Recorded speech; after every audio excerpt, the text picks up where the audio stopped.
FanficMedia.com presents Beyond the Wall, a Game of Thrones podcast. With hosts Christiana Ellis, Jute Schubert, Vivid Muse, and Nookchus.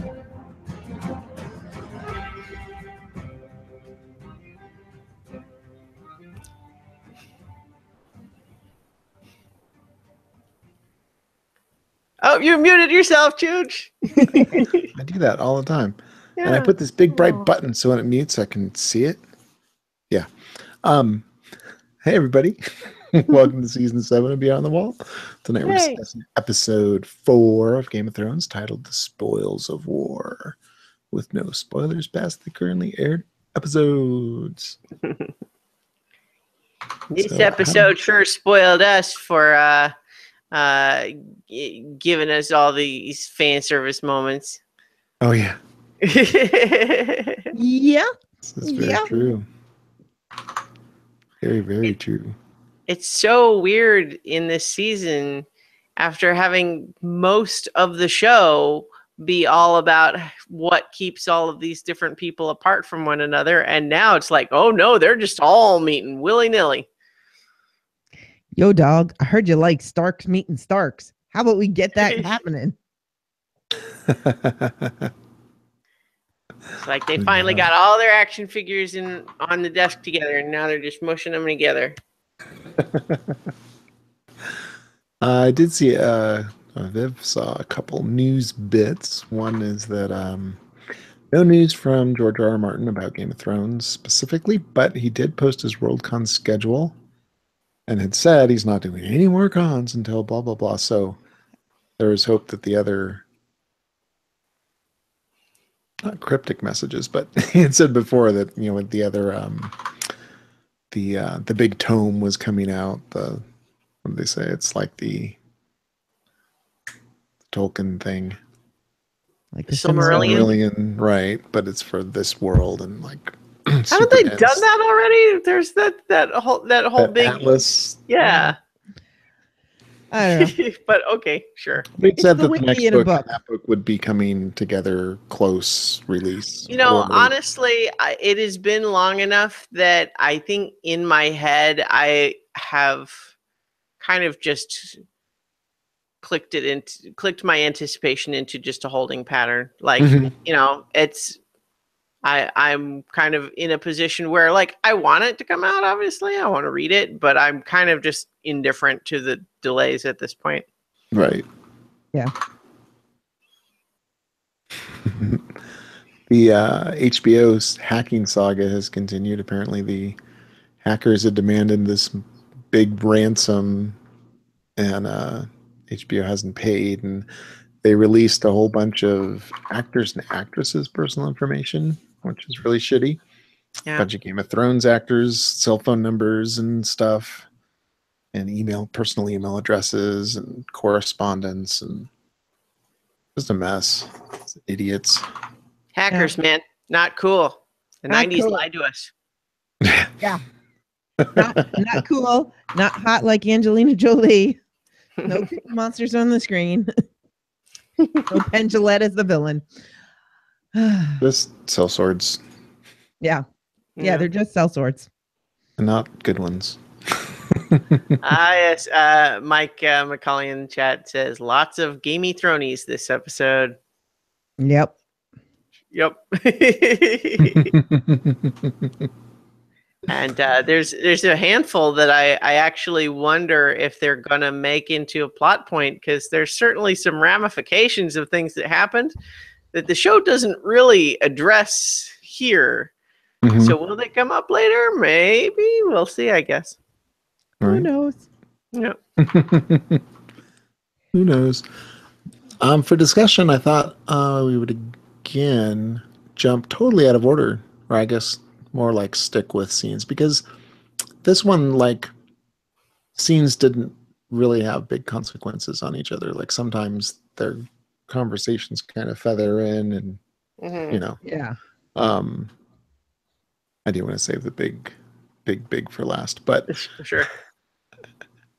I'm gonna start at King's Landing, I'm going to interrupt you there. Can Yeah. we start on Previously On? Because I just started totally. laughing in the middle of Previously On. Yeah. No, so normally I don't even get to see the Previously On, but this time I'm watching and it goes Previously On. And the dagger comes up. I go, Previously On? Last week. No one cares about the dagger. Previously on. Hey, remember that thing from season 1 that nobody cares about? And I just lost it. I fell on the floor. I was like, what? Why are they bringing this up? Nobody cares. Is this maybe going to be relevant? Well, I think, I mean, obviously we get to this, but it seems that the goal is really just to get Valerian steel in Arya's hand. Yeah. Yeah. But let's start there. Brandon Littlefinger and the cat's paw dagger, which Sure. I can't remember if they ever called that on the show, but I don't think so. Because even in this episode, they call the guy the cutthroat. They don't call him. Yeah. Yeah. So Littlefinger is talking to Bran, and I'm just sitting here thinking, don't lie to a green seer. Like, you don't know what you're up against, dude. You can tell him all the things in the world, but he can see everything. Well, in fairness, Littlefinger doesn't actually know that. But but at the same time, for Bran to show up, I mean, it's just like we talked about last week with Sansa saying, but that means you're Lord of Winterfell now. Because of course Littlefinger is gonna, I was thinking earlier, Littlefinger's gonna little thing. Yep. But anyway, the idea that, well, he has recently found his forays into trying to make Sansa take his side are being rebuffed, and so he's going to try another tactic here and try to get Bran on his side, because of course Bran being Trueborn, if he can get Bran to take his side and kind of form a wedge between him and Jon, he's thinking that's maybe a way to get Jon out of the picture, because if Bran's legitimate, right? And so it makes sense that it would be something he would try, but of course, he didn't get anywhere with Jon. He's not getting very far with Sansa. He knows he's not going to get anywhere with Arya. Yeah. She's dead. Yeah. I think. Oh, sorry. Go ahead. I was just going to say, like, I also really dig, and this comes up a lot, people mention things about the plot and the story, and Bran's like, okay. It's like, well, you're Lord of Winterfell, and Littlefinger's like, being Lord of Winterfell is a very big thing. That means you're warden over the North, all these things, blah, blah, blah. And Bran's like, no, I'm not. And that's just it. There are a lot of people in this episode saying that they're not things. It happens like 5 or 6 times. Yeah. But so Bran saying, I'm not Lord Stark, is one. Yeah. One of those. I don't have like the list, so I'm going to not just rattle them off, but it happens several times with the guy from the Iron Bank, with Brienne, with Jon. Several more I can't remember off the top of my head now. So Paulette says Sam saw the dagger in a drawing in one of the restricted books in episode 1. I didn't see that at all. I didn't see it in the episode, but I saw someone post a freeze frame of it. I remember seeing a dagger, but I didn't make any association. I assumed it was a dragonglass thing. I watch on a smaller screen, so yeah. and I felt that Bran's this belonged to was more rhetoric, that he knows exactly who it belonged to. Yeah, I definitely agree with you completely. It was more like Bran was offering to tell Littlefinger who the dagger originally belonged to, whereas of course Littlefinger is more like, well, who did I get it from immediately? Well, they're operating on 2 different levels of conversation, and it takes Littlefinger a while to realize that. And what a great little micro double take when he's just like, oh, it's got to be hard for you, all the things you've seen. up there, I'm sure you saw some weird stuff, and then you come back here to all this chaos. Chaos is a ladder. And then you just see Littlefinger's face like, wait, what? Oh, okay, abort. Yeah, I gotta go. So I'll catch you later. And Viv's notes, she had mentioned that, I guess we didn't say, sorry, she's not going to be on the show tonight again. But in her notes, she had mentioned that Branna only really made eye contact with him when he said that. It's like, that was the first time he really looked up. Yeah. And the original Chaos is a Ladder, as a refresher, Baelish had said to Varys, they were alone in the throne room, talking about stuff when he whipped it out. It's all the way back in season 1, right? I want to say like maybe was it episode 10? Or I'm trying to remember if it was before or after Ned. Okay, so before. Yeah, it was early. And I actually grabbed the clip if people want to hear it. Yeah. Ba-bum. But what do we have left once we abandon the lie? Chaos. A gaping pit waiting to swallow us all. Chaos isn't a pit. Chaos is a ladder. Many who try to climb it fail. Never get to try again. The fall breaks them. And some are given a chance to climb, but they refuse. They cling to the realm, or the gods, or love, illusions. Only the ladder is real. The climb is all there is. Interesting. And by the way, hearing him out of context, he's really slow and sinister talking. Right. It's almost comical. Yes, it was such a weighty conversation, you know. It's like they were giving it the appropriate dramatic weight because it was this huge thing, right? Like these two schemers acting like they're the two chess players and everybody else is just their pieces. Yes. And I'm going to talk, pause after every third word. So everything sounds really important.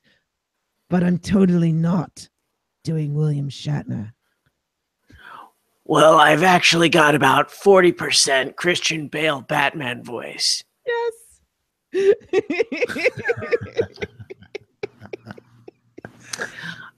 Yeah, but I'm really interested to see what's going to happen with Lord Baelish here, just because it seems clear to me that he's obviously trying lots of stuff. He's swinging at every pitch here. But it really seems, at least like so far, people are rebuffing him, and not just once, but pretty definitively. Like even here we see Sansa's reaction when Bran reveals that he has the dagger. That did not sound like someone that she's actually still maybe considering.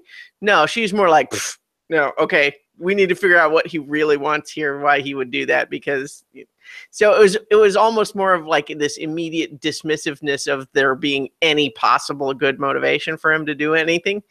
So which was good to hear. Yeah. It is.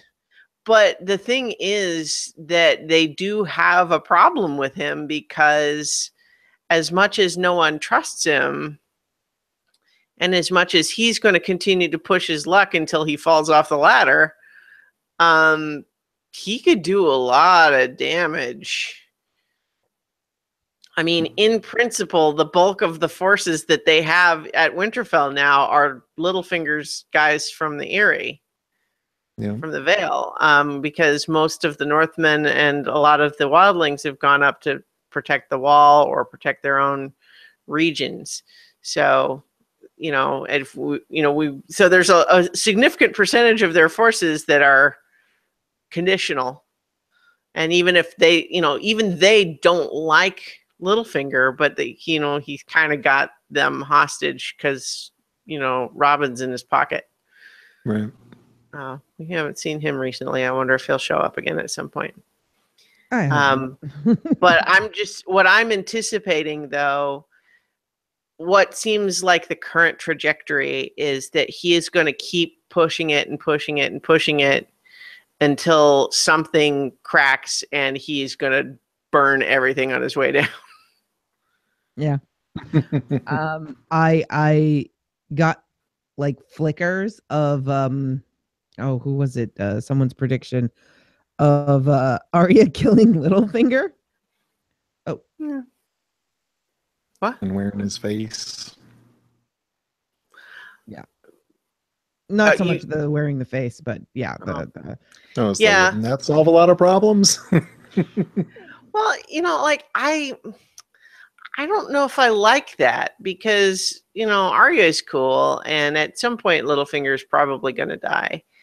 But I just feel like Arya doesn't have any emotional connection to him. Yeah. I don't really see any reason why it makes dramatic sense for her to do it. I feel like and again, like it was a flicker.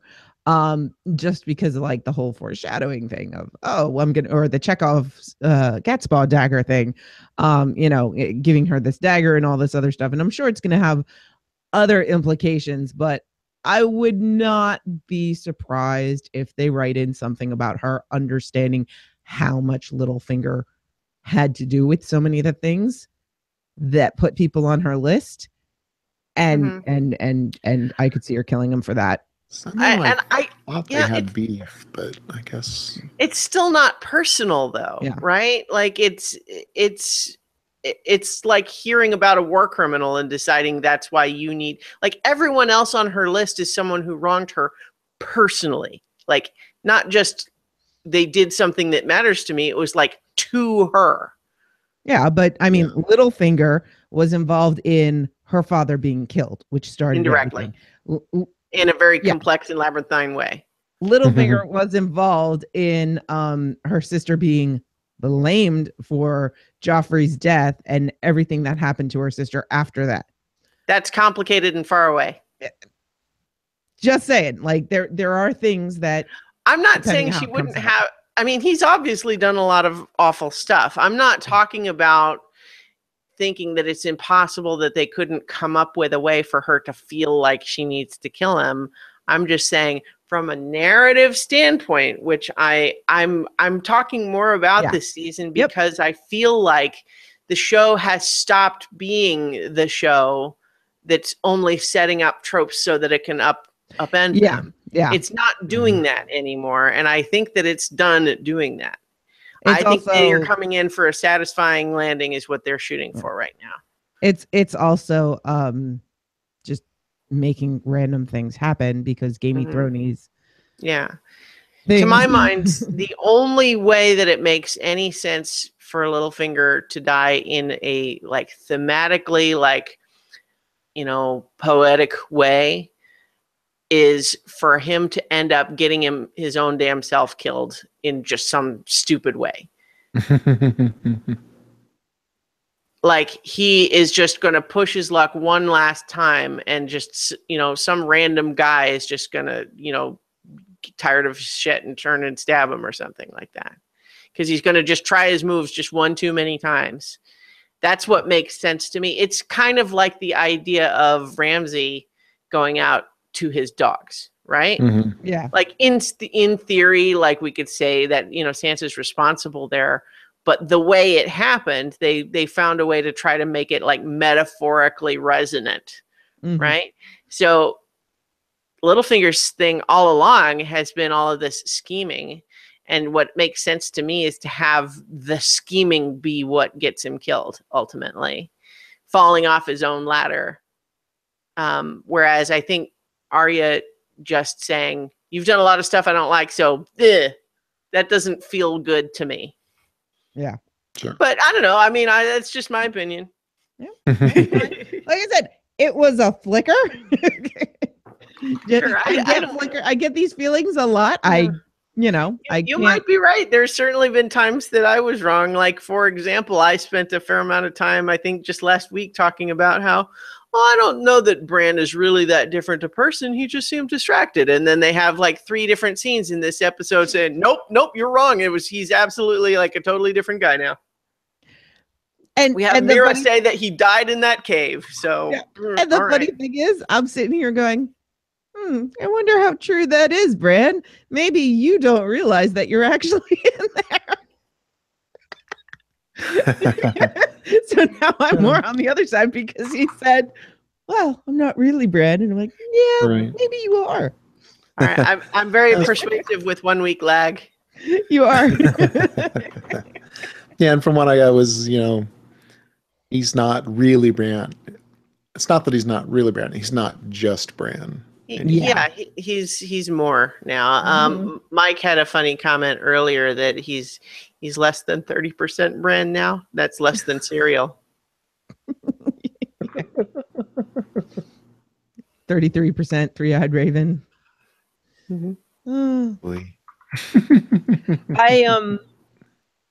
I did enjoy, and this happened many times. It's like everyone's like, "This is so important, Bran," and he's like, "Whatever." Right. It's just when you don't experience time, you just don't understand. I'm going to move over to Arya arrives. Get some light comedy with the guards. Yeah. I didn't hate the scene, but it felt superfluous to me. I feel like how they continued arguing in the background. When that part really... I liked. The constant refusal of, maybe we should check this out kind of a thing was kind of bugging me. And then the refusal of like, no, you tell her. No, you tell her. No, you tell her. And then she disappears and they're like, oh, crap. Yeah. We're in trouble now. Yeah, I feel like that whole bit with the guards, if the episode hadn't already been short, I think they would have cut it. I agree. Yeah. That said, I mean, it's certainly been a thing where Arya has to argue with guards that don't believe she is who she says she is. Yeah. Like she tried it at the Eyrie and it didn't even work. She didn't even end up getting in there. Gave up once she heard that Lisa was dead, even though she had no way to know that Sansa was actually still in there. Yeah. But yeah, introducing who she is, because there was also a scene like that back in season 1, when she was sneaking around, she found the dragon skulls, overheard Varys and so on, and then had to come back around the long way. There was a very similar conversation of like, hey, you guards, I'm Arya Stark, you need to let me in. And they're like, no, you're not, go away. That sort of thing. Yep. So like having more of that is fun, and I thought she handled it well. So I didn't hate the scene or anything. It just did kind of feel like extra. Yeah, a little lightness because there wasn't that much lightness in it. Yeah. One thing that I think is worth noting about it that's a nice little organic bit of world building is showing how many of the people that are hanging around really don't know the history at all. They didn't know who Maester Luwin is. They didn't know who Roderick was.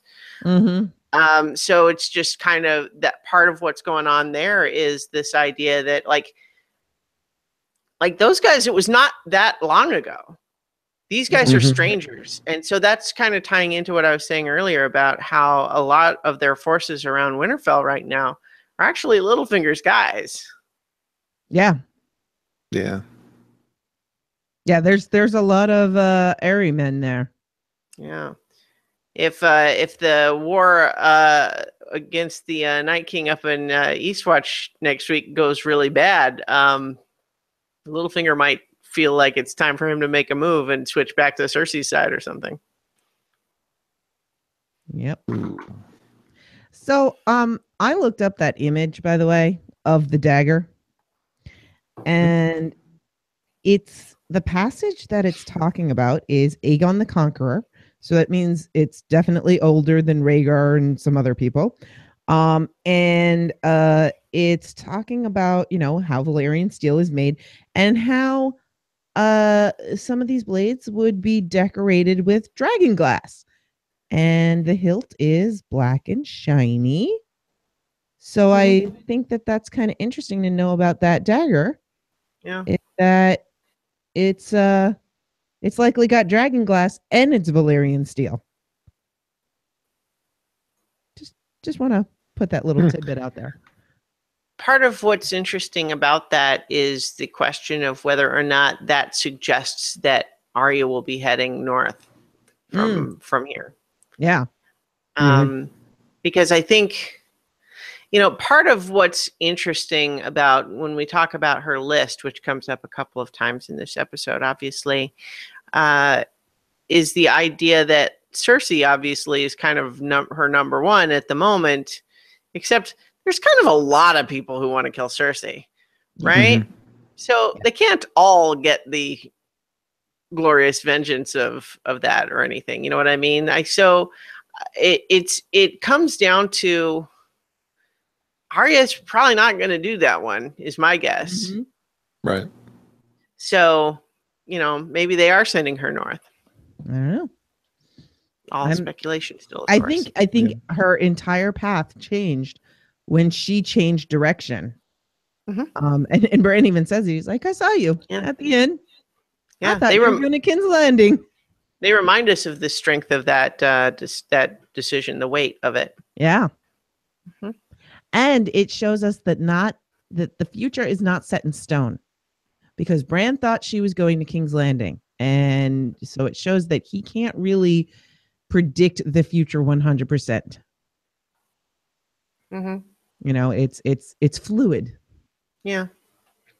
Kind of like visions in a fire. Yeah, kind of like someone else we know. Interesting. So Marco from last week, he has joined us again. And welcome back. I don't mean to assign gender where there may not be, correct, but says, I feel like Sansa will give a lone wolf dies you need the pack to survive speech when she passes the sentence, Littlefinger will be taken down by the Starks. And Bran might know about Jon Arryn's death, so Knight of the Vale gonna turn on Littlefinger too. That is one possibility. Yeah. Interesting. What would be a super fun way for him to go is to have Robin push him down the moon door. Oh yeah. Oh, that would be very poetic. I'm not sure we're gonna get back there. Yeah, there's poetic. A lot of things that would have to happen to allow that, but I'm just just talking about ways that would be I think satisfying to me ways for him to go. And of course the other thing is too that they could also build to something else that would make it more satisfying. Like if they want to have Arya do it, they could have more stuff happen between now and then that would make it satisfying in the way that I kind of felt like it wouldn't be yet. And then she'll kill him with the dagger, and that'll feel poetic. Regarding Arya's list, we don't know, so as far as what's been shown or what she said, because she may have added people in her travels. Cersei is at the top still. Of those alive, I should say, on the list. Cersei for accusing and beheading Ned. Got Melisandre for taking Gendry. Ilan Payne for beheading Ned. Beric and Thoros for selling Gendry to Melisandre and releasing a hound. We had the Hound. I'm guessing he's not on the list anymore, but technically, as far as we know, he is. I think that there was some of the scenes when she was training in the House of Black and White where she kind of, I think, admitted that in her heart she'd really taken him off the list. Yeah. He didn't ever really say it to him, but that she had actually removed it, I think. Yeah, I agree. And then of course we have the Mountain for torture at Harrenhal and raiding the Riverlands. Yeah. I'm sorry. Still more. Go ahead. Well, and then there's the people who are dead. Yeah. So those who are dead, Joffrey for ordering Ned and the Butcher's Boy's death, killed by Littlefinger Elena. Tywin for the Red Wedding. Polliver for stealing Needle and killing Lamy, who Arya killed. Rorge for torturing Harrenhal, who Arya killed. Meryn Trant for killing Syrio, who Arya killed. And Walder Frey for the Red Wedding. Which Arya killed. She's got a pretty good record so far. The only Mhm. one surviving on the list that I think we're just not even going to mention is Ellen Payne because he's just been dropped completely. Yeah. from Well, the the actor show. got sick, right? Did Yeah. he? Oh. Yeah. Yeah, That's he why. had a bout of cancer, and then Oh. from what I read, he has bounced back and had a really great recovery. And he said he would love to be back on the show, but Oh, okay. Well, good for him. So who knows? I did not know that. I just assumed that they're like, he can't talk, so we're not really using Well, him. you know, I mean, they are bringing all sorts of stuff Yeah. from early seasons back. So who knows? They might. I mean, having the dagger show up again. I mean, that's Yeah. a throwback. Yeah. I don't suspect we're actually going to see her complete the list. Well, Mhm. no, I don't think so. I mean, especially as we were just talking about, that it seems unlikely at this point that she'll get Cersei. Melisandre seems plausible that could happen. And I would imagine Thoros and Beric. I think that she's not going to do that. Like, they're going to meet some other fate first, or she's going to remove them from the list without killing them, is my guess. Yeah, I could see that. What I did really like is when she mentions the list and Sansa's like, oh, okay. And then the list is mentioned again, and Sansa's like, oh no, she's serious. Dang, Yeah. my sister's dark. My brother's creepy and my sister's dark. Yeah, that's 100% Littlefinger's next avenue of attack, though, is to Mhm. try to say, all your siblings have superpowers now. Actually, I take that back, because even though that's been sort of a meme-like joke, Littlefinger doesn't know about Jon coming back from the dead, for sure. Yeah. I mean, that's it. Since we're pretty definitive now, I think that they're not really telling people who don't already know. They're not sharing that information, which again just raises the question that they're brushing aside, which is that why don't people have a problem with him not being in the Night's Watch anymore? We've talked about that. So Yeah. but I definitely think where this skips ahead to the scene with Arya and Brienne, which we don't want to skimp on, but Sansa looking kind of unsettled by that whole thing, and Littlefinger noticing that and smiling. Yeah. Yeah, he's, I think, definitely going to start his next tactic is going to be something to the effect of, she's different now. What's going on? Like, all of your siblings are not like you anymore. Are they really still your family? Yeah. Mm-hmm. And See that tactic. I also just want to mention, I really like the line when she sees Sansa. She's like, do I have to call you lady now? Yes. Yeah, that's pretty good. And Yeah, I was also thinking, behind the scenes, so Maisie Williams and Sansa's actress, I can't remember her name. Sophie Turner. Thank you, Sophie Turner. I was completely blanking. Are really good friends, but they haven't been able to act together in seasons. And I was just thinking, they must be so happy they get to hang out at work together again. Yeah. Because they haven't, it's not even just like not in scenes together. I mean, they've literally been in completely separate location shoots. Yeah. I was actually thinking about that in the context of Jon and Dany in this episode, just in the sense that those are characters who literally have never even been on the same continent. Yeah. The entire run of the show so far. Absolutely. There's some people on the show that have probably never met each other at work. Yeah. And and this season is shaking everything up, and people are starting to meet new, which is, kind of fun. Yeah. I really did like their meeting scene. I thought it felt pretty natural. Mhm. It was interesting that Arya was dressed like Ned. Mm-hmm. Yeah. They had the same kind of top knot, the same armor, Mm-hmm. Yeah. similar stances. I like her new outfit. Oh yeah. We don't really get a good look at it in those early scenes because she's still got the heavy cloak on, but when we see it later for her fight scene, I like it a lot. I like that costume. But yeah, that scene having them meet down there, because here's a question for you guys, because I've seen a couple of takes on this shot that I disagreed with, but let's see what you guys felt. The shot in particular I'm thinking about is the shot where Arya is sitting on the little bench or whatever while the guards are talking, and she kind of pans around looking at the interior of Winterfell, and we have the music kind of swell. What were you guys thinking that Arya was feeling in that moment? To me, it was I'm home. Like seeing all those, it looks the same. Like, you know, the banners there, everything's still standing.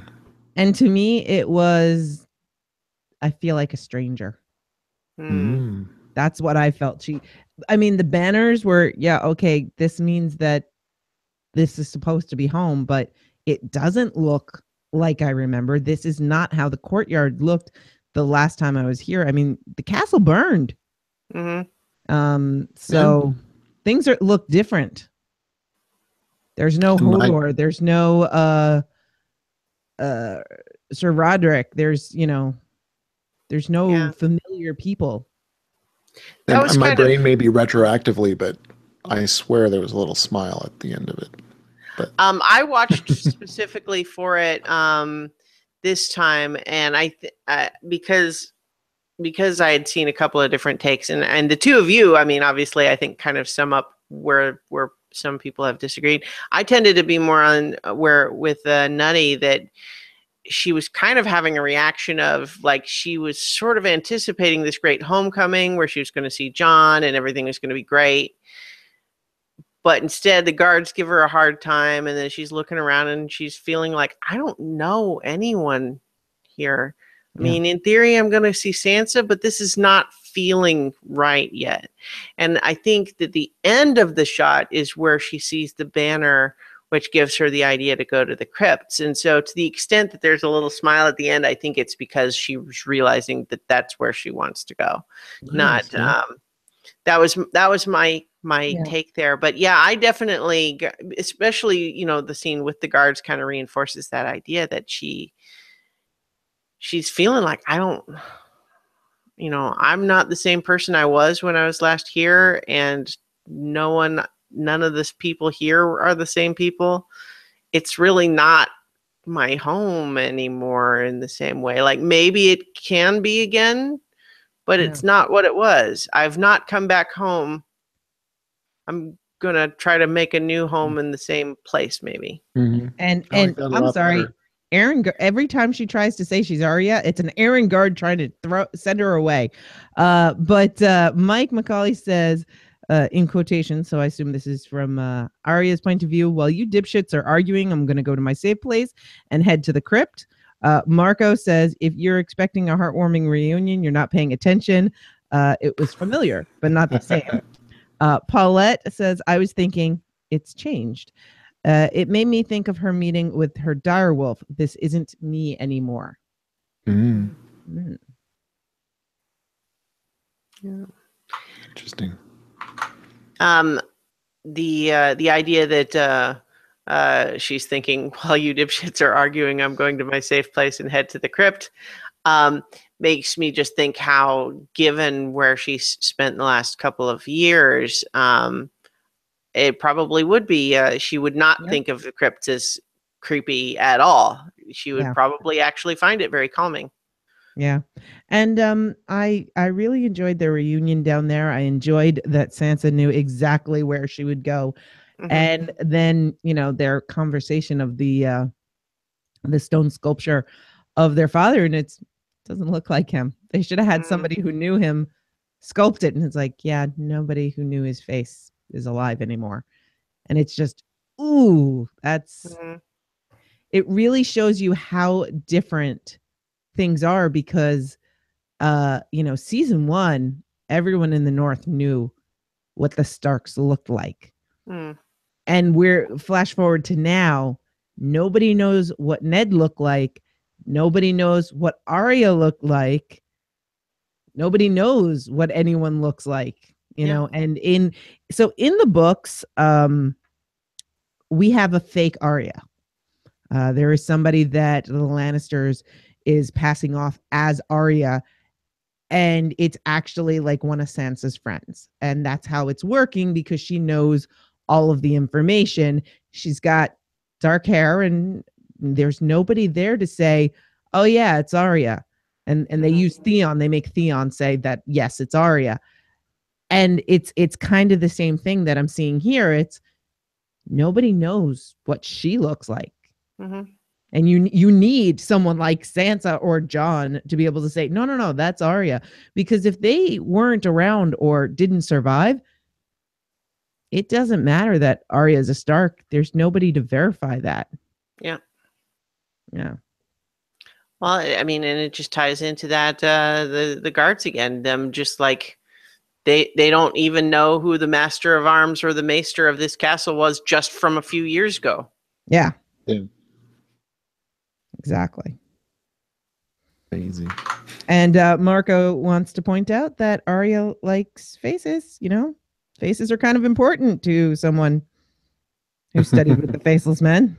To no one. Yeah. Yep. Do you want to jump over to that fighting training? Yes. So Brienne kept her vow to Catelyn Stark. She didn't really do much to make sure that Arya was okay. She tried, but Arya's okay, and she found her. Honestly, I was kind of on Brienne's side there, in the sense of not really wanting to take credit. Like, I mean, it's one thing, like, I love Brienne, and so I know that she can sometimes be too hard on herself, like Pod says, but at the same time, I mean, really, like, she tried but was not successful, and the fact that they both ended up back here really had very little to do with her. Sansa more than Arya, but Arya really not at all. Like, her only attempt to get Arya back probably was actively counterproductive, in the sense that resulted in Arya going off to Essos for a year and a half or however long. Yep. However long they want to establish in the show world. Gamey Thronies. And she can't train for shit, or at least Pod can't learn for shit, because... Well, I was thinking she's kind of mean in her training. Like, every time we see her training, it's her knocking him on his ass and then criticizing him for doing something wrong. He's clearly not getting it. Well, and I like Arya's advice. Just don't attack someone like her. You're never going to win. And that, to me, shows the difference in Arya's training. Arya is not trained to be a knight. Arya is trained to be a killer. Arya is trained to use her size to her advantage, and that's why it works so well in the fight. So Pod trying to train like a big lumbering person when he's not is not the way for him to train. You need to train to your strengths. You can't force yourself into another mold. You have to find the training that goes with what you already are. Like, it'd be silly for Sam to try to, as we saw, for Sam to try to just be a fighter of the Night's Watch. That doesn't make sense. His strengths are his intelligence. And that's why Mormont was like, no, you're going to Maester Aemon, where you can do us some good, because there is something strong in you. It's not your fighting. Yeah. And that's the same for Pod. I mean, Pod, you could probably learn pretty well, but trying to learn to do what Brienne does, well, you're missing the size. Well, and as far as whether he's learning or not, I mean, I think he probably is, but part of what's happening here is Brienne consistently, despite kind of professing to know how good she is, kind of undervalues her actual talent, because she kind of just assumes that if anyone works hard, they could be as good. Right. There's this element, I think, where she does not, she kind of discounts whatever natural gifts she might have. And so she has just been upping the difficulty on the curve. Like, whatever Pod manages to improve, she just takes him to the next level, where she's still going to knock him on his ass. And so I think that she maybe, at least from what we've seen, she doesn't do a very good job of any positive reinforcement of what he may be doing well. Yeah. And I don't know. I mean, I feel like we've seen enough scenes like this that I'm a little bit annoyed. I feel like I want to tell Brienne she's not doing a good job in training. I think Right. though, and I can defend Brienne in this sense. I think that there's two things happening. One, just because you're good at something doesn't mean you can teach it. That's very important. Number two, Brienne being a woman and trying to be a knight, I would not be surprised if that's how she was trained and that she never got any positive reinforcement because they were trying to discourage her, and that despite poor training and no positive reinforcement, she learned.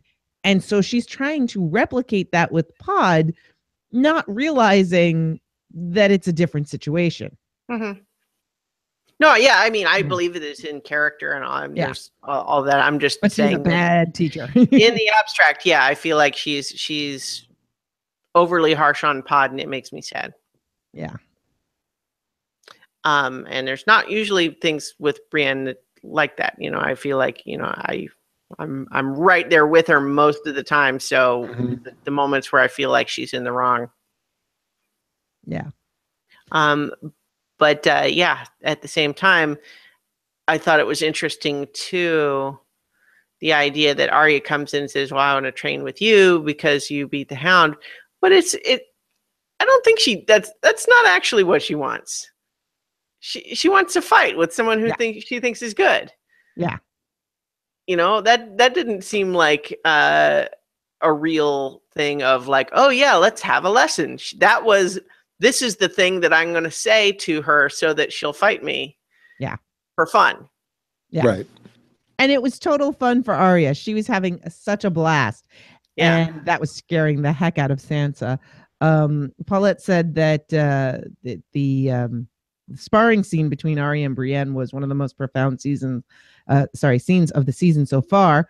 And she liked how Arya just casually twirls the cat's paw dagger before handing it to Brienne. Mm-hmm. Much like she twirls needle, like the badass she is, says Mike. And I do agree that yes, it was Paulette. Sorry, I'm just responding to the chat here. It was one part Serial Pharrell because in my notes I have Arya trains just so. Like every time she did something in my head, I heard just so from Sirio. And didn't put this in her notes, but as we were watching it, she was talking about how she saw the different trainers in that fight. She started out as Sirio, and then she went Hound. Just the tactics, or Sirio, and then more like Men in Black, and then the Hound. Which Very maybe we didn't do it, but and then we went on our second watch, I was like, holy, I could see it. And she also had in her notes how she absolutely loved it. She never dreamed she'd see Arya with training with Brienne. Goosebumps, wonderful. Yeah. And little fingers watching. Yeah. It's a scene that I didn't know I wanted, there's these pairings of, wouldn't it be cool if, I don't know, Varys and Melisandre could talk to each other, or, you have these ideas of these pairings and these scenes together. This is a scene it never even occurred to me. Wouldn't it be cool if Arya could spar with Brienne? And yes, it is. Yeah. And it just the build and the sequence of it was just fantastic with, the starting of it of like, no, you can't use that. It's too small, that sword. And just like, well, let's try it out and see. Yeah. And then that first thing where it's, big swing versus clink, clink, clink, and dancing out of the way and all of that cool stuff. And doing a couple of little, taps on Brienne's hand or her leg to kind of communicate is like, you're going too easy. I'm better than this already. You need to work harder. And then it gets to the point where Arya is aggressive enough and pressing it enough that Brienne just instinctively, kicks her away. And then there's that moment of Brienne going, "Oh no, was that too far? Did I do too much?" And then Arya just hops back up, and they're both kind of like, "Oh, hell, all right, this is good. This is what we wanted here." Yeah. And for leading to disarming Arya from Needle, but then she pulls out the new dagger, and they do the nice finish, and just it's so great. And then the perfect capper line too, right? Who taught you to do that? No one. No one. Yeah. And so the whole thing is so I saw a lot of things in this sparring session. So I train in martial arts, and one of the things that there are a lot of insights that I saw there.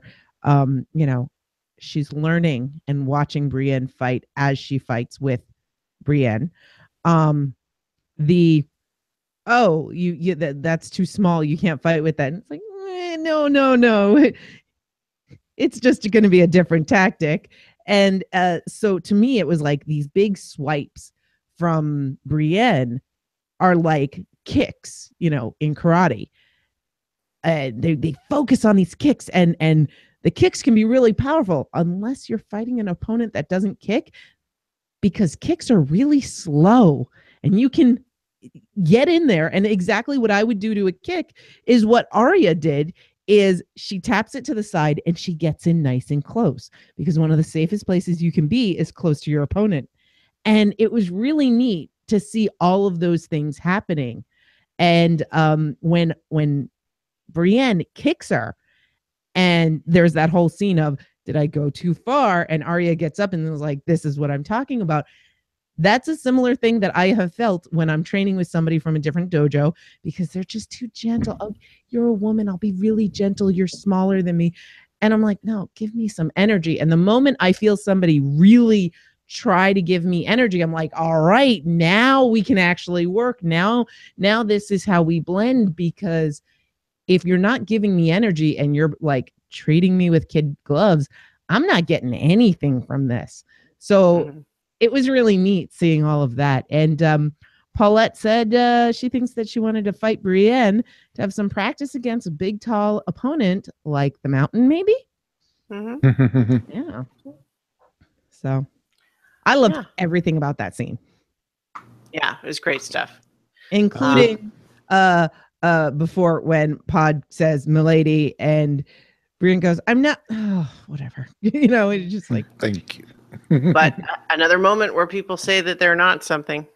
Yeah. Although exactly. that's kind of, she, pulls it out, doesn't work as hard to correct him this time. And Vip's notes with Littlefinger giving that, they share that look. It kind of goes back to our previous discussion, because she put in the question, is Littlefinger on her list? And then when she gets a chance to talk to Sansa, has she gotten the story from Sansa, knowing that he gave her to Ramsay with full knowledge of what was going to happen, may add him to the list. Yep. So and going back to the tree, as far as Littlefinger wanting something in return, I think Littlefinger learned enough about Bran and Arya both as a result of just that one gift, which may be worth the investment. I definitely come back to pay off in another way. Yeah, and I love how Arya's immediately starting to use that dagger. From the moment she got it, it became part of her arsenal. It's not going anywhere, and I'm like, yeah, that's nice. And again, when going back to the werewood tree, the Godswood, that's what I was trying to think of. And Sansa's like, this is really important. We need to know what's going on. Bron's like, it doesn't matter. And Sansa, everyone wants to know. It doesn't matter. And I think Christiana was right. Yeah, this is all here so Arya can get that knife, because that was an important thing. Which is not to say that I think any of it felt too contrived. I think it's just more a matter of you know, where we can recognize at this point when something is happening because it's a plot and when something is happening because it is setting up for plot. Yeah. So getting back to the fight, Scott T248 says Arya really trained left-handed for that scene, even though she's right-handed. I think you're talking about the actress. Yeah, she's been doing that since the beginning. Because the character of Arya Stark is left-handed, and Maisie Williams is righty, and she's always trained lefty. Although honestly, there's actually been relatively few scenes where she actually fights with Needle. Yeah. True, yeah. This is true. Oh, throughout the series, yeah. Yeah. Yeah. We see a lot of it in the season 1 because the training scenes, but yeah. Well, and even then, most of those scenes, she's not using Needle because she's training with the wooden swords. Because I think the first time she uses Needle was for that stable boy who tries to stop her when she's escaping. Mm-hmm. Yep. Yes. So Scott said yes, the actress. Yeah. Anything else in this? Anything on the Starks? No. Well, we didn't really talk about Mira leaving, but it's I will say that it felt a little bit abbreviated for a character as significant as hers, but I think it was also just kind of a case of trying to do some expedient storytelling there, in the sense of, first of all, Mira is a significant enough character that we can't just have her leave without noting it. But also trying to have her really sell the idea of how different Bran is. Because we've been wondering up to this point, well, is he just sort of dealing with this new thing, but he is still himself inside? And the answer, apparently, according to the writers, is no. And they want to communicate that very specifically by showing him have a cool to the extreme reaction to Mira leaving, and her even really calling him on it to just say, thank you. Like I just brought you a coffee or something. Yeah. Bruh. Yeah. So kind of felt bad for her character, but yeah, I really felt bad for her. And she's just like, what? Yay. Okay. I'm going to go to my dad while the world ends, because clearly that's what's happening. Yeah. So glad so many people died for you. Yeah. We could have stayed home and just not died. Yeah. But so while feeling bad for Mira, it was kind of a case of utilitarian storytelling there. I think, have to deal with what's up with Mira, and also give something that, because honestly, that scene sold the idea of how different Bran was more than anything else to me. Yeah. Agreed. And when you've got another character saying something about a character, I think it has more impact than us saying, well, the way that they acted in this scene is very different, Well, and in particular, Mira saying, you actually died there in that cave. Without wanting to say it's necessarily the final word on the subject, because I think, it would be pretty boring storytelling if Bran just acts only like this for the whole rest of the series. Right. But if at the same time, I think we're meant to think she's right. Bran is permanently changed into this new person, which is not the same thing as the soul of the previous three-eyed raven now inhabiting his body, and more a matter of, to the extent that our identities and our personalities are made up of experiences and our memories and so on, he now has experiences and memories that overwhelm any of the ones he had as Bran. So how could you be the same person when all of a sudden, in addition to your original memories, you have all of the memories of 500 other people. Like, Yeah. how could you be the same person after that? Yeah.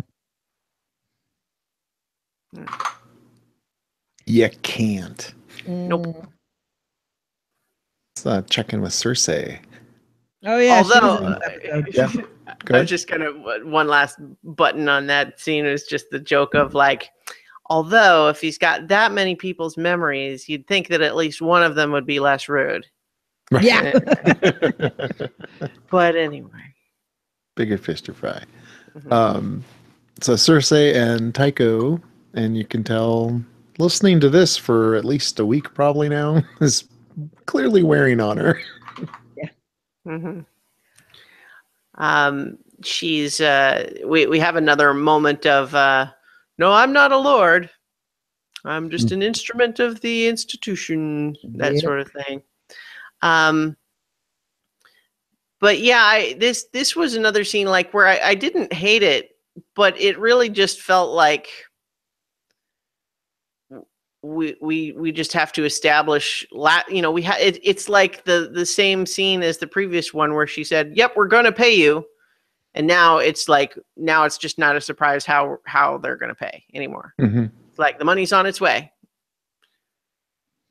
Yeah. But So he's saying, you're going to need outside backers, right? So Mhm.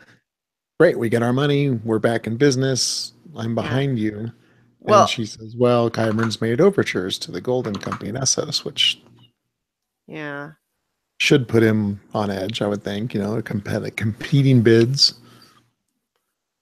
Well, no, I No. wouldn't have gotten that impression. I Yeah. would think that it's not a competing bid to the Iron Bank. It's that the Iron Bank would loan them the money to pay the Golden Company. Yeah. Okay. The Iron Bank doesn't have their own soldiers. They pay for it. Yeah. They normally would hire the Golden Company if they Yeah. needed soldiers. The Golden Company is, I mean, who knows in the show, but certainly, I mean, the idea is that like even of other sellswords, they're kind of the ones that go where they get paid to go. Mm-hmm.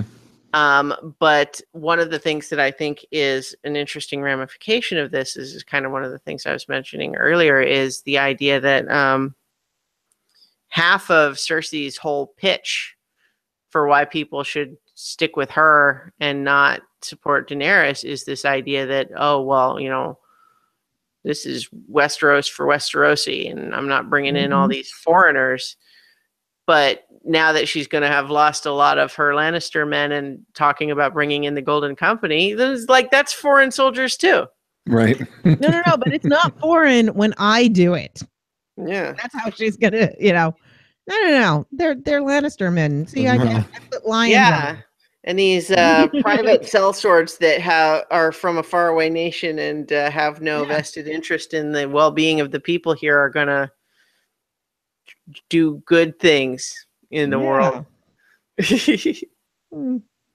Yeah. So it's, I think that that is, coming up. It's going to be the way that the war keeps going now that the Lannister armies appear to have been kind of decimated here. And but at the same time, I wonder how much they will get into that idea that the idea of hiring them, while maybe necessary to win, is another illustration of a victory that leaves you with nothing as a prize. Yeah. Mm-hmm. Yeah. Agreed. And mentions, she already is hiring them to recover some things that belong to me.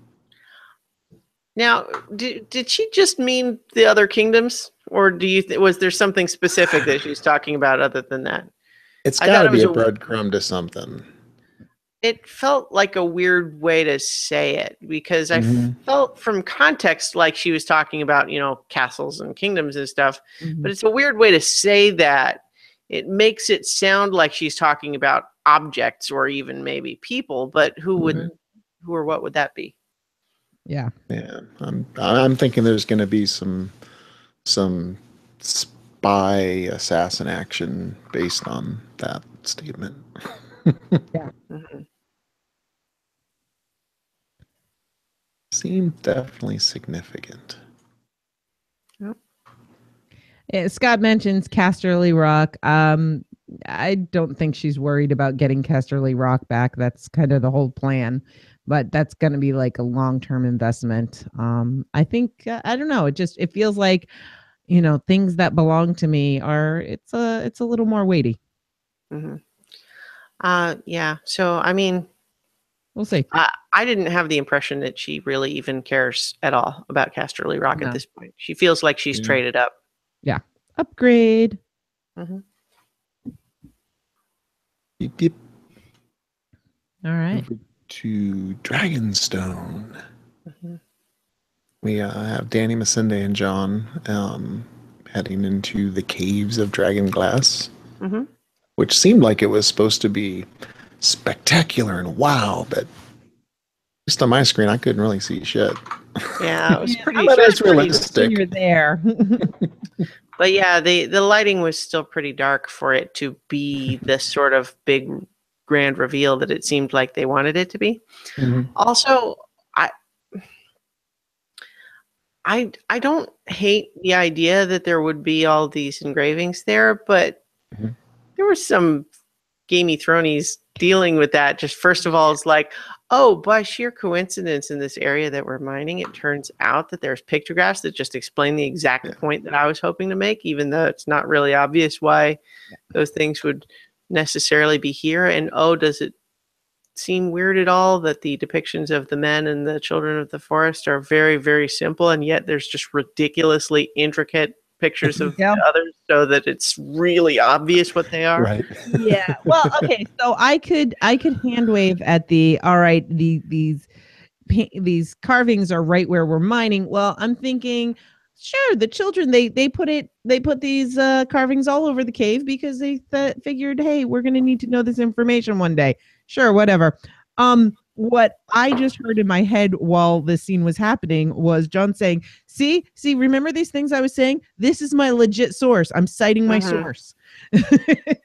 Yeah. And I didn't Like- just carve it in there, and I have my No. archaeology degree in carbon dating that tells me Yeah, they've been absolutely. here a I very know it was long the time. children. Yeah. Like because even though I think in a practical sense it would not really make sense for her to say it, I kept kind of half expecting her to challenge him having just made those, having his people make them to come down and try to trick her or something. But I think what we're actually setting up here is and we don't want to necessarily use the next time on segments as evidence for things necessarily, but I feel like we're definitely seeing it that Daenerys is kind of on a dark path right now, I think, because she wants what she wants and it's what she's always wanted, but she has stopped defining victory in terms of having things be the right outcome. Like, I feel like when she talks about stuff now, she's no longer looking at it in the context of saying, look at all the terrible things these rulers do. That cannot be allowed to continue. I'm going to do something about it. And it has started being more, no, I deserve it. It's mine by right, and I'm going to take it no matter what it takes. And I feel like I see her perspective changing. And so, for example, the fact that, this jumps to the next scene with them, but the whole bit where she gets the bad news about the war and specifically asks John what she should do.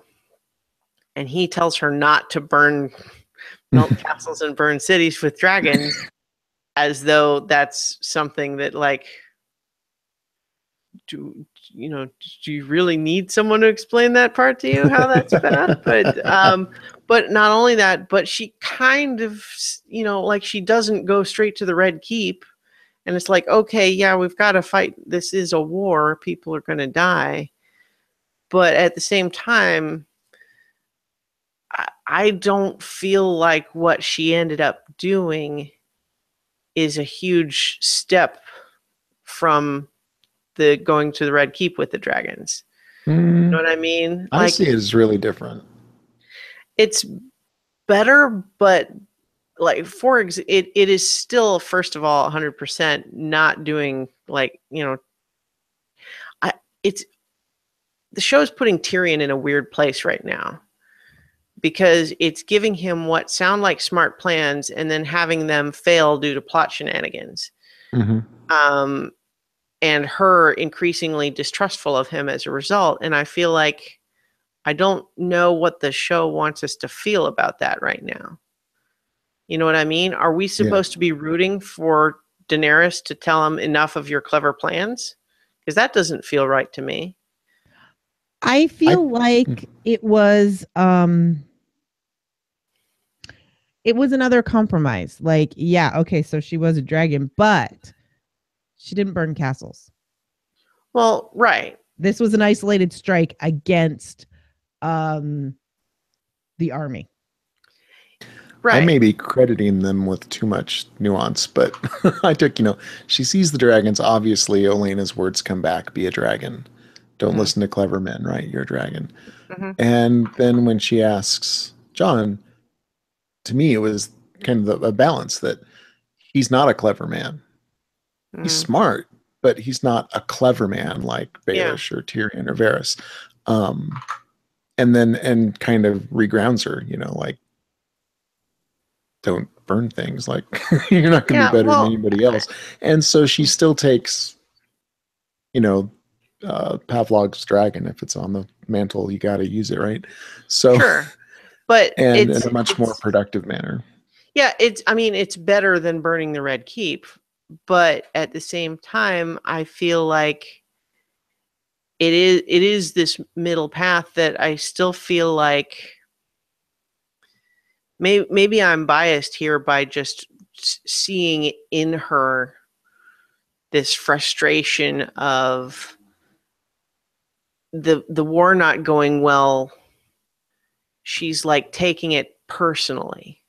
And it's like the whole bit of like, what kind of queen would I be if I wasn't willing to risk my own life? And Tyrion's like, a smart one. Yeah.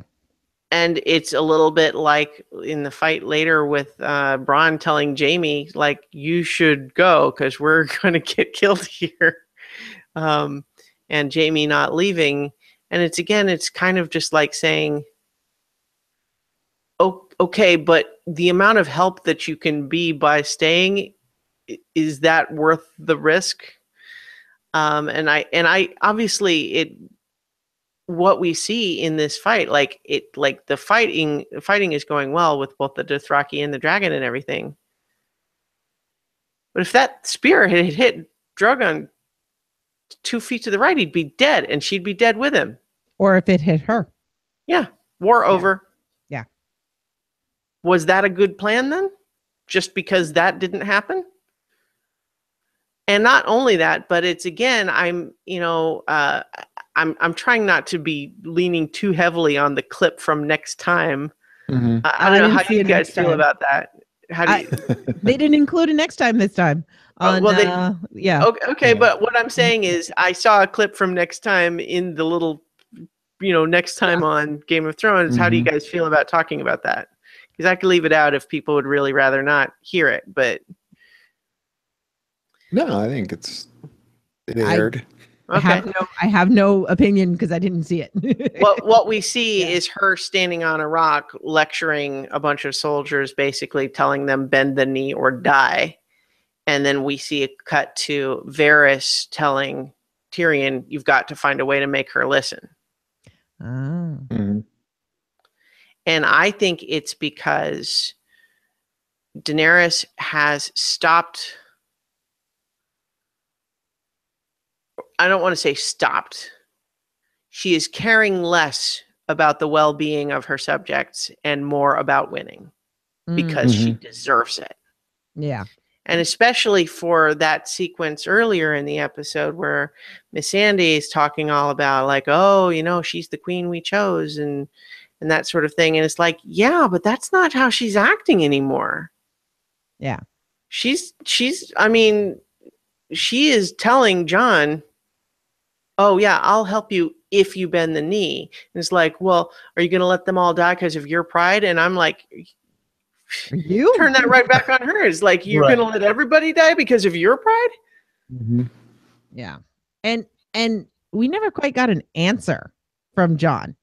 Well, I think the answer is still no. I mean, Yeah. but you're right though that it cuts away without giving an answer. But, like we'll see how they handle it. I don't know if they're going to go to a point where he maybe does bend the knee. I could see that potentially happening, but I feel like in slow motion we're starting to see a heel turn for Daenerys. Mm-hmm. Perhaps definitely. one that can be interrupted before it is complete, but Yeah. we've been reminded a couple of times of the madness of her father recently, how awful her brother was, and lots of people warning her about how bad it could be if she just rides in with her dragons and melts everything. And the other piece of what happened here, remember, Mm-hmm. I mean, I'm fully into that fight scene now, by the way. Like, the battle is that, first of all, they established at the beginning of that scene, the gold already made it to King's Landing. So all the wagons we're seeing are the food Yep. Mm-hmm. taken from all of the farmers of the Reach that Dany has now just blown up. Yeah. And a good portion of the army. Yeah. But yeah. Oh yeah, I mean, it was tactically, in terms of winning the war. Yeah. 100%, it was effective. But it is. But going now to hurt all the people. food is burned. Yeah. Exactly. Yeah. And that's, I think that's going to be a driving thing. The fact that nobody has food and winter, it's here. It's like we've had the White Raven. So one thing I do want to get back to is I feel like they're trying to add romantic tension between John and Dany where it doesn't exist. And it could just be me. I'm not seeing it. I'm not. I mean, okay, they might, but like they're not giving it time to build, which is, understandable because they don't have time. But I just feel like, well, Missandei said something and Davos said something, so now we must think that they have feelings.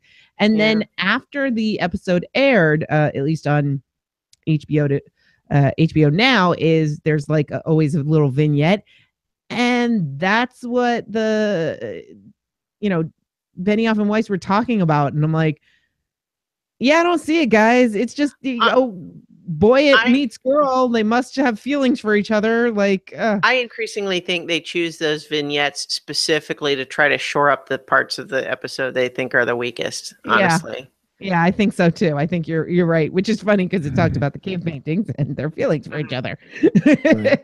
Yeah. But yeah, I you guys know I love Davos. He's one of my faves. Yeah. But yeah, his scene this week was just weird. Yeah. Like the whole bit of Missandei's speech about the queen we chose, and Davos kind of turns to John and says, "You'll forgive me if I switch sides." I'm like, yeah, fuck no. That swayed you? right? What? Dude, I died and came back. You saw that. Come on. Yeah, the best line was we have 10,000 men, maybe less. Fewer. Yeah, that was a great Stannis callback. That was I missed it fun. the first time actually, but yeah, that was fantastic. So the other thing is when we get the reunion with Theon, that's when I wrote, this is the season of reunions. It's all reunions. Big time. And as John is walking towards Theon, all I kept thinking is there was that this is like a video a couple seasons back, and it had one of the people trying to get all the different Game of Thrones actors to come together and make music or something, and you had the Alfie Allen and Ewan Renan, however you say his name, that guy, creepy the guy guy who played Ramsay, yeah, awesome actor. They view each other, And it's like this whole tension, and it's like, oh, Theon's, kind of shaking, and you think it's going to be a big thing. And then they just hug each other and you're like, oh man, I missed you. It's been so long since we worked together. And I wasn't expecting that, but that was in my head. And I'm like, man, if John just hugs him and says, Nah. it was pretty funny. That's kind of fantastic because I kind of had the same experience kind of in the reverse, because I think part of what was in my head when John was walking up to him was kind of forgetting how much John would know from Sansa what Theon did, and thinking that he would be more focused on remembering getting the letter about Theon taking Winterfell and the deaths of Bran and Rickon. He still doesn't know about Bran. He would know that Theon told Sansa that it was faked, but just, again, what I had more in mind was that piece, not what he would have heard from Sansa. And so I almost thought it was going to be more violent than it was, but having it kind of end up in this middle ground of just saying, I'm going to recognize that you more recently than that awful thing, you did an okay thing at personal risk. And so I will allow that for now to stop me from just killing you on the spot. When it came down to it, you had my sister's back, and I'll give you that pass. And this happens all the time, and it keeps happening in this show. It's Theon didn't actually kill Brandon Rickon. No, but he actually killed kids. Mm-hmm. He killed 2 kids to be, it was Brandon also Rickon. A profound betrayal of people who had treated him like, like it was a really, really bad thing. It was, people can defend. I think to some extent, Theon is getting redemption through suffering, right? Like just because he's had it really bad now, that means that he's automatically better. Not really. No, like he seems to want to do better. So that has more weight to me than the fact that he's just gone through a lot. But in any case, the other thing that didn't really come up in the scene, but occurred to me was like, John, Theon is kind of officially one of Daenerys's allies here on Daenerys's home turf. And even though she's not present at the moment, if you wanted to kill Theon, that would probably not fly. That would be a problem. Yeah. That would be problems. Yeah. But so I just did want to bring that up. I did want to bring up the opening of the battle scene. Everything's all cool. People are just chatting. And then you hear hoofbeats. Yeah. And I thought, oh man, that is eerie. That is really, really eerie. And then you hear, I'm sorry, but these are the stereotypical shouts and sounds of, and I'm doing air quotes here, Indians from movies. Like that could have been stock sounds. And that's not what I picture from a Dothraki horde. I do not picture the high pitch, yeah noises that we were hearing. And I just was like, they've called them Dothraki screamers for like 4 seasons now. I guess it just didn't feel, I don't know. It didn't feel right. And it felt out of place to me. So, well, I mean, they were definitely Native Americans in disguise in this scene. There's no question there. I mean, it's and cowboys and Indians. I mean, it's, down to the, up on their saddles, kneeling and firing the bows and arrows and stuff like that. I mean, it's not, I didn't have a problem with it, but I mean, it's kind of clear that there's a lot of influence there. Yeah. There was a behind the scenes thing afterwards that we can talk about later on, but they did specifically in the production say, this is our cowboy and Indian scene. Yeah. So, that, the opening of the scene was very good. And, I'm sorry, the chat is actually going really, really fast, but there were a couple of things that I did want to point out. Paulette says, I see John's tactical knowledge all over that attack. Dothraki on the open field use the dragon fire to attack the supply train.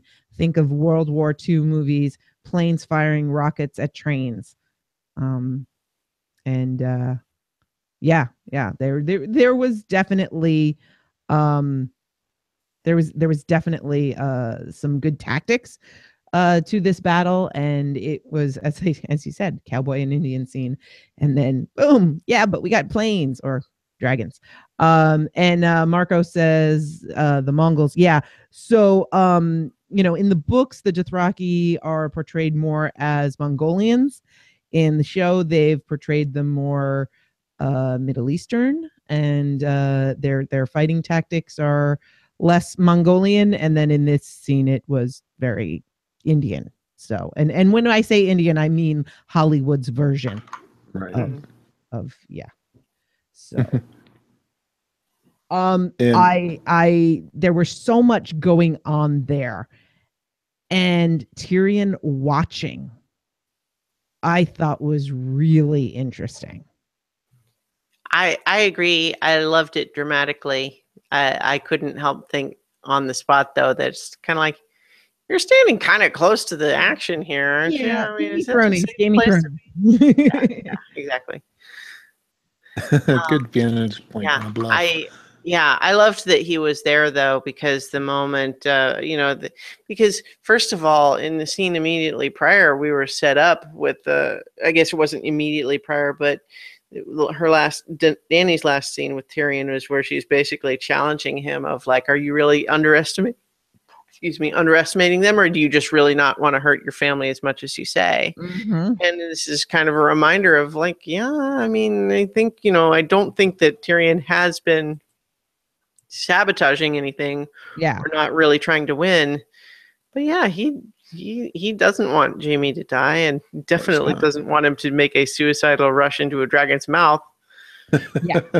Like he was narrating the audience, or at least me. Yeah. Mhm. And you could tell he definitely was thinking, go back to the castle. It's like Bronn told you. Yeah. And so I have a question about stakes. By the end of the scene, we realized stakes are low. But I felt that the stakes were really high for this scene. Especially Bronn got paid. Yeah. And I'm like, oh man, what does that say for Bronn? And then as the scene was going on, I'm like, Bronn's dead. He's going to do something big. It's going to be a big, important thing, but he's going to die. And then I was like, oh, maybe Jaime's going to die. Oh, maybe, I really actually felt that there were true stakes in this scene. Mm-hmm. Yeah. And then in the end, it felt really cheap. I agree. And honestly, I don't want to make it like this was a big knock on the episode, but I will say it's a huge missed opportunity. The scene earned a big death and then didn't pull the trigger. Yeah. Scott does say when they were standing up in their saddles, that is Mongolian. Yeah, there's a bit of yeah, I will agree with you on that one. And Paulette says, anyone else think Bronn's a little too lucky? Yeah. It's I think, Tim asks who was everyone pulling for during the battle. And I mean, I think that was, I think what we were intended to feel is conflicted. Yeah. Because we like Jaime and we like Bronn. We don't want them to die, but we also don't really want Daenerys or the dragon to die. Yep. So, yeah, I mean, I think that's exactly what we're supposed to feel. And I think that the depictions of the dragonfire and what it's doing to the soldiers, I mean, it was awesome in one sense, like literally sense for one. But also it's kind of really horrible. Mm-hmm. You know what I mean? And I think this is tying into what I was saying too, is that, okay, sure, she's not burning castles, but and it's like, okay, yes, there's war, but I mean, this is not war like people are used to anymore. This is an unfair war. Well, unfair is, yeah. It is not a war that looks out for the little guy is the thing. Mm-hmm. It is. Well, it's like, all right, I came, I've got my soldiers, we've got our shields and our spears and our archers and our swords. And, You brought a dragon. I did see a pretty good meme, and it was a Warhammer 40K thing. And, it's Jamie shows up with his 1,500 point army, and Daenerys shows up with a 5,000 point army. And it's like, oh, I thought we were playing a 1,500. Oh, well, I only brought 5,000. Let's just play and see what happens. Yeah, she brought the nuclear option. Yeah. So, I mean, unfair in the sense that they're just not working with the same tools, and they have to rethink war. Yeah, I mean, I think it's Game of Thrones again, because it's just a matter of each individual army in any given battle is the size it needs to be for the battle to go the way the plot wants it to. That's why Euron's magic fleet was able to take on both halves of Theon's fleet on different sides of the continent within days of each other. Who knows where Euron was actually at during all of that, and apparently to just completely wipe out the rest of the fleet and still be at strength for who knows how many ships, and and getting the Unsullied who knows where and how many numbers, and like how many of the Lannister forces actually were killed during the taking of Highgarden. Any hard to tell. We certainly don't really see any evidence of losses. But then for sure, but this battle is definitely intended to look lopsided. But I think it's because Dany is finally brought out the big guns, the ones that she had been holding in reserve for the specific reason of it was going to look bad to all the people around. Yeah. And so she's kind of had her hand forced, but that doesn't change the facts on the ground, which is that the Westerosi people are going to see all of our hometown Lannister boys getting roasted alive and their heads chopped off by these a Targaryen dragon and Dothraki. Yeah, but also and a Targaryen. What turned the people against the Mad King was that he burnt his own people. And yes, so did Cersei. But now she is literally burning her own people.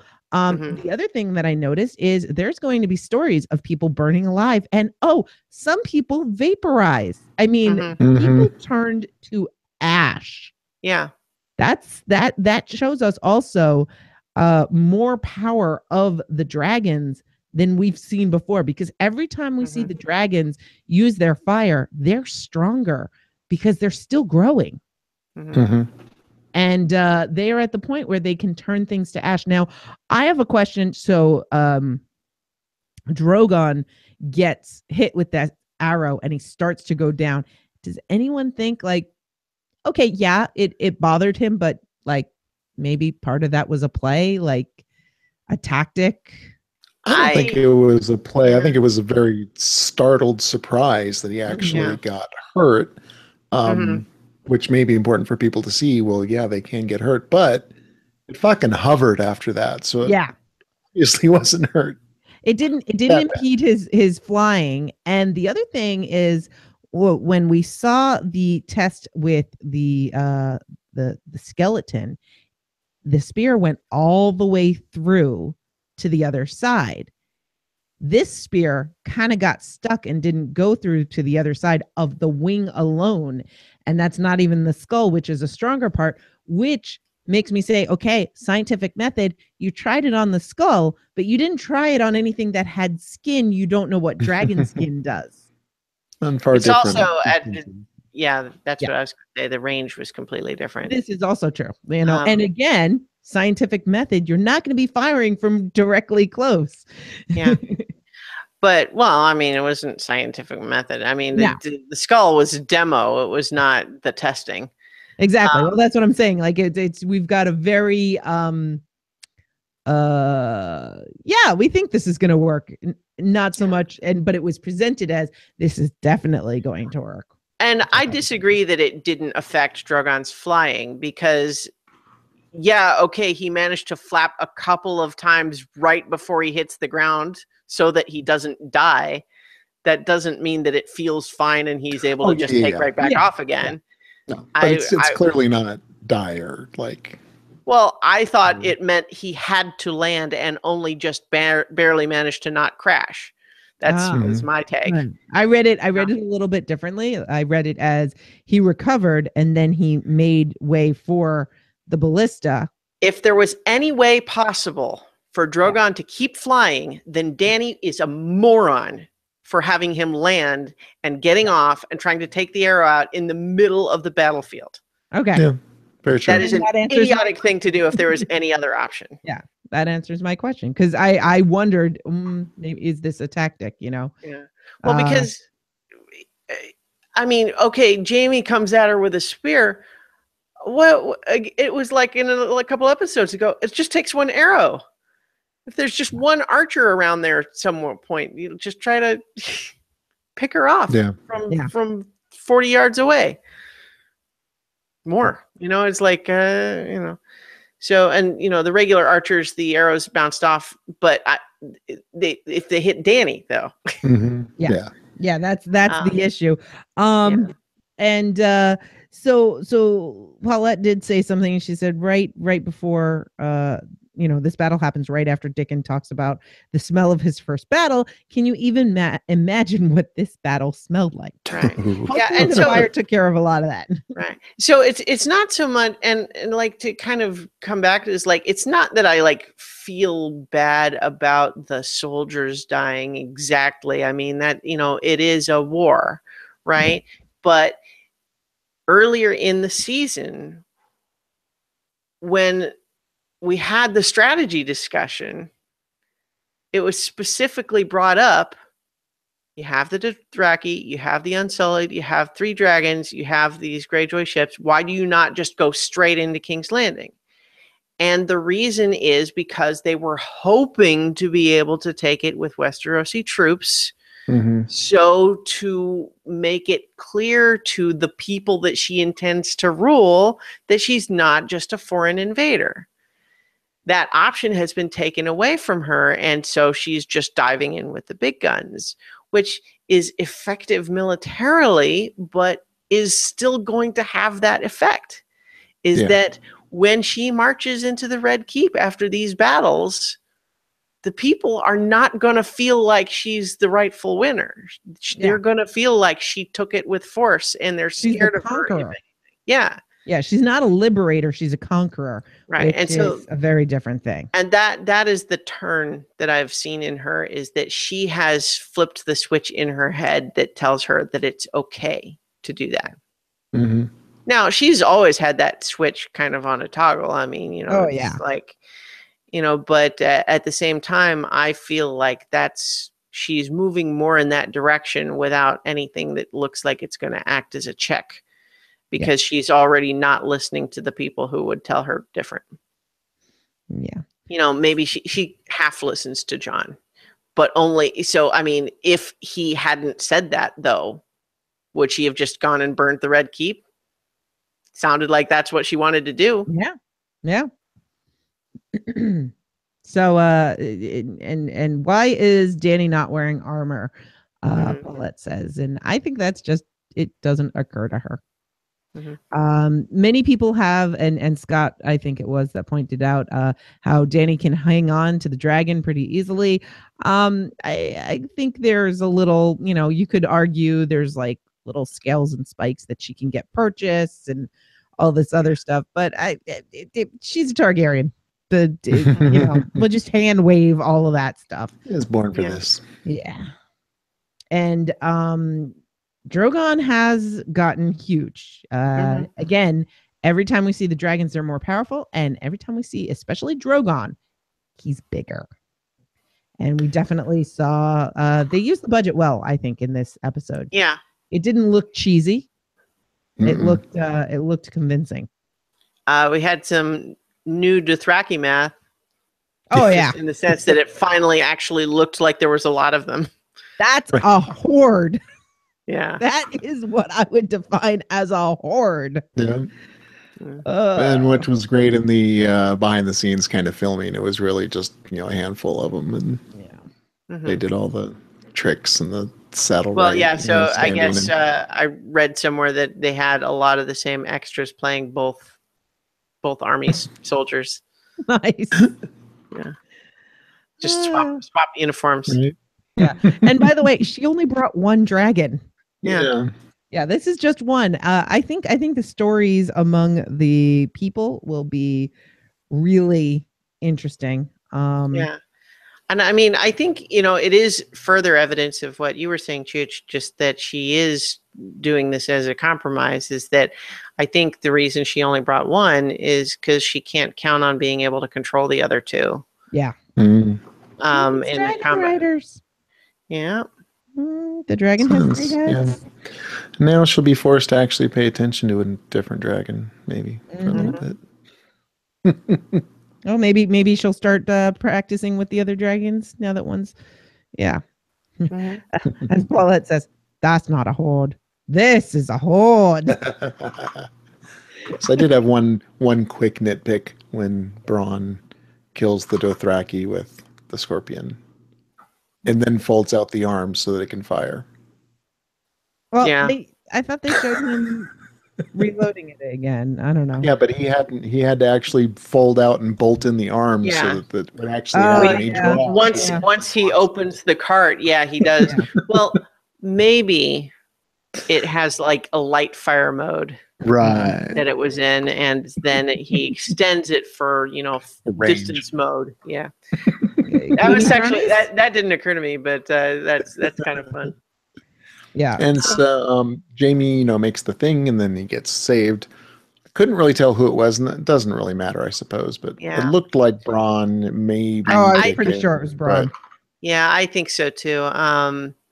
It's hard. Like, I didn't freeze frame it or anything, but certainly I noticed earlier in the scene that Braun is wearing leathers and Dickon is in full armor. Yeah, right. And the profile of whoever knocked Jamie off the horse looked more like Braun. So Scott says it is Braun. So yeah, I mean that was my guess. That's pretty. I was quite certain of that. But you do mention something interesting. They are in the water, which that's going to save them. Jamie's wearing armor. Yeah. And he can swim. Armor, water. Well, he's sinking like a gold hand. Yeah. Okay, but he was on the coast. Yeah. Got knocked off his horse, and then suddenly the water is 40 feet deep. It's a sinkhole. Fathoms. Marco points out something that now that he says it, I totally buy it. Is that it's a white horse, and we do actually see our last shot of Braun, where it's obvious that it's Braun, is him having just escaped the burning of the scorpion and looking and seeing an unoccupied white horse. Yep. So I would say that sounds like definitive to me. I didn't notice that it was a white horse, but if it is in fact a white horse in that last shot, then I think it is. I think Jamie is also riding a white horse, but that's fine. If they're both white horses, I don't know. And as far as I was going to say, as far as how many Lannister troops are left, like you said, it doesn't really matter because they're going to use however many they need to use for whatever battle. But Jamie had said we're stretched pretty thin, so in theory, it would be a pretty small group. Well, yeah. So because they definitively had just been talking about how, they have this long wagon train, and the front of it that was escorting the gold is already at King's Landing. And this is the stragglers that Tarly wanted to, whip. Flog. Right. So definitely this is not all of the Lannister forces, but it seems like a significant enough chunk that this is a substantial loss, not least because Dany has now burned all the food. Yeah. So the other thing is, all right, so we talked about, Tyrion trying to urge Jamie to, no, don't do it, you dumb. And Jamie going in and someone in the chat, I think it was Paulette, I could be wrong, said, Jamie's thinking with one action, I could end the war right here. I also think Jamie at this point could be a little fatalist. Yeah, let me go out and blaze a glory. I won't have to think about the fact that my brother didn't kill my son Hmm. Yeah. or any other things that I might be conflicted about. And well, they also kind of built it where he just saw, when he saw the guys really vaporized in front of him, Yeah. the pure ash or whatever, just the Mhm. horror on his face. Yeah. I Yeah. think he realized that this has to be stopped, right? Mhm. Yeah. But And why not take this shot? so Jamie, Braun in the drink. Do we think either of them are dead? No. No. No. No. It'd be interesting if Braun is dead, but I feel it just If- feels so cheap. I will See, be maybe it burned pissed up if like Braun the is Hound. dead now, not because I don't think the show earned a death, but for them to have him not get burned with the scorpion and then drown off camera. Yeah. Mhm. I'd definitely call bullshit on that. Yeah. Yeah. Yeah. True. Yeah. Now, I mean, that said, we kind of touched on this earlier, but this episode pulled a punch there at the end. That battle sequence looked like it was tailor-made. I cannot believe that there wasn't a version of the script where someone important died in that Yeah. in that battle. It's Now, this is why I have concluded, and could still be proven wrong, but I'm pretty fairly persuaded that the show is no longer intending to subvert the genre tropes. We might have a couple of twists or surprises here and there, but I believe that they are working on setting themselves up a standard, satisfying fantasy ending. could be. Could be. I don't know that that's what the books will do, but Yeah. I think that's what the show's. Yeah. So Marco says all Jamie sees is Mad King's daughter. And Paulette says, yeah, didn't Jamie see the Starks burned by the Mad King? And yeah, he did. That was one of the things that really made him go, am I kind of on the wrong side now? Yeah, Jamie has literally no reason to think that there's anything redeeming about Daenerys. No. At the same time, his sister kind of did the same thing, but he didn't see it. That's the difference. And I suppose actually the one thing that could be a tip for Daenerys is that he does know that Tyrion is serving her. So yeah. But it's been so long since he saw Tyrion, and kind of the last thing that they talked about was, oh yeah, you killed Dad. They didn't really even talk about it, but that's kind of the last thing that happened between them. Not the best of terms, so he doesn't really know where Tyrion's head's at. Certainly we know where Tyrion's head was at after that happened. Yeah. So Jamie has no way to know where Tyrion's mental state is. Yep. Yeah. True. Any parting thoughts? No. This episode had such great moments in it that there's just little nitpicks that make me want to hold back from a full 10 out of 10. Like, but the great bits were so great though. Yeah. Like just that even with all the little logistical fussiness and larger plot implications aside, and the pulled punch, that battle sequence was amazing.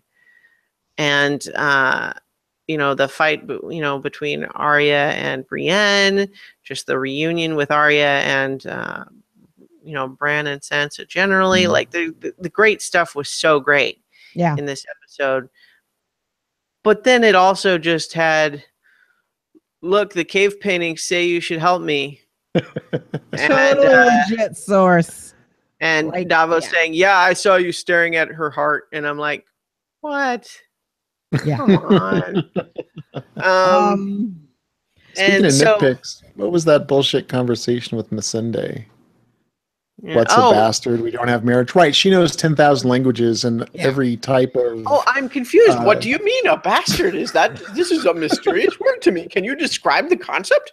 Yeah, that was bizarre. I mean, obviously that is another example of I think it seems really obvious that they're setting up that Jon's parentage is going to matter.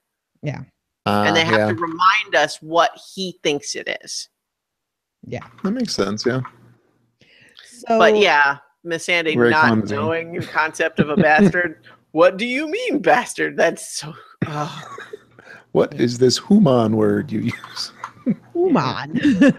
So Scott says, I think Jamie may be captured again. And that could be interesting. That brings them and Tyrion together. But Marco thinks that they're going to escape.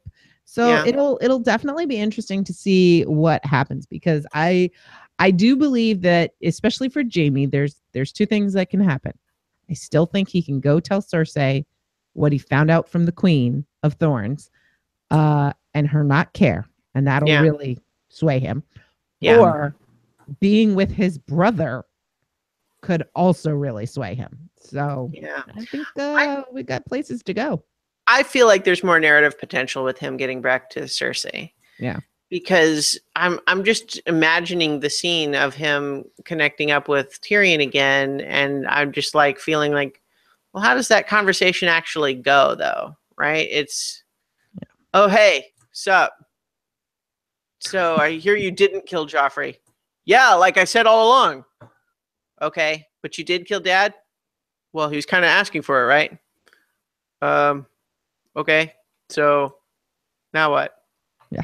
I mean, obviously they could write it better, but I just feel like it's so. I feel like I'm on the edge of my seat to see what he would say to Cersei.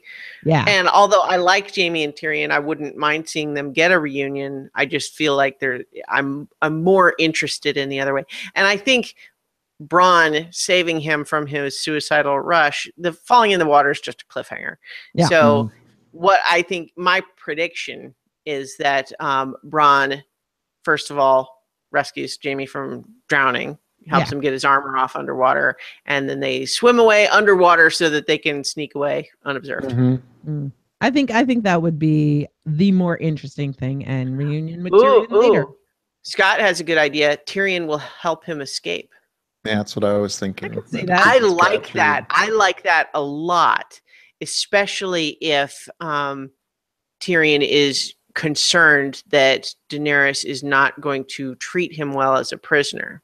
And there's also Marco says, negotiate Cersei's surrender, and then she declines, of course. But so that gives us a reflection of what Jamie did for Tyrion, but then that can also give us a reflection of what Kat did with Jamie. There's some so I take it back. There's some really interesting potential with Jamie potentially getting captured there, especially because the idea that if Tyrion helps him escape, then we kind of get it both ways, right? Truth of the matter, we get both conversations. Yeah, and truth of the matter is, Jamie's really interesting when he's a prisoner. Like, if we look at everything we've seen so far, every time he's a prisoner, we get some really interesting things happening. Yeah. So I still suspect that it's just Bronn helps him escape. That's what I think happens. But I do think that there are some really good ideas for how it could be interesting otherwise. He's got to get back so he can have a big final revelation and kill Cersei. Yeah, I'm good either way. So let's rate this sucker. Rate this sucker. I'm going to rate it 10 pricks in the balls, or human chest, or dragon chest. All right, 10 out of 10. I'm going to give it. I'm just flickering back and forth on loving the good parts and being irritated with the parts that made it less good. I will still give it 9 out of 10 rejected clever plans. Okay. Do we have Vince score? We do. 11 out of 11 days that Ilaria Sand has been in with her daughter in that cell. Never forget how evil Cersei is. That's pretty good. And I'm actually going to give it I'm the grump here. I'm going to give it 7 out of 10 Dracarys. Because while the highs were really high, the lows were pretty low. There was some lackluster writing in this one, and them running out of things to say, and a lot of forced stuff. So this is my least favorite of the season. I was the least interested in this episode. but I was the most interested in the battle and the scene with Arya and Brienne, but overall compared to the other ones, yeah, I'm gonna. I agree. It was uneven for sure. Yeah. So that is not correct. Sorry, hang on. My math decided to stop being good. While you're doing that gives us a average of 9 out of 10 for the hosts, and we've got some in the chat, I believe. Yeah. I like Mike's 9 out of 10 awkward little finger expressions. That one's pretty good. I like that. And Marco has a 8.5. The best is yet to come. Nice. Yeah. So what that was 4. So there's 3 more this season. Is that right? I believe so. Yes. We're more than halfway there. Mm-hmm. We are living on a prayer. There should be three more, and coming up, the next episode is titled Eastwatch. Eastwatch, yeah. So that was the other bit from the preview, other than the part that I mentioned, is the suggestion that Bran sees the Night King's army advancing on Eastwatch. So I bet you we get big battle scene there. Tormund is supposedly up there. We also haven't heard from the Hound and Sparrow in a while, so we don't know where they're at. I bet we catch up with them. Yeah. And it also we want to determine, like, how big a battle is it going to be at Eastwatch by the Sea? Is it going to be we didn't reinforce them and now we've taken heavy losses, or is it going to be, full court press of everyone available rushes up there? Yeah. And go ahead. On the production side, it's the same writer and director did this episode and the next episode. Oh, that's interesting. All right. Well, I even though I felt that this episode was uneven, I do appreciate when when they can have consistency like that. So I am interested in how that's gonna play out. That could really be interesting. There was a really fun meme that I saw this week, and it was the White Walkers, and it's like, so we're just gonna chill till everybody sorts their shit out down south, and then we'll attack when the plot's ready for it. Game of Thrones, they Q flashed all over this episode. So I tell you, if this show wanted to really just leave my jaw on the floor, it would get the army of the dead south of the wall before the end of this season. Yeah, that would surprise me. I would be stunned if that happened. Yeah, agreed. I'm at this point thinking this season they're using to settle what's going on in the bulk of Westeros, and next season will be, we got to take care of north of the wall. Yeah. And the fallout. That was my assumption too. It seemed like the logical thing to do, so it would be crazy if they upset it. But hey, they could. Never know. All right. Well, I think that settles this episode. Yep. Yeah. So we will come right back next week and discuss Eastwatch and see how that all turns out. That is exciting. Thanks for everybody who tuned in and all of our chatters. Yes, thank you for joining us. That. Yeah. And for everybody who downloaded the podcast and listened, thank you. We will talk to you next week.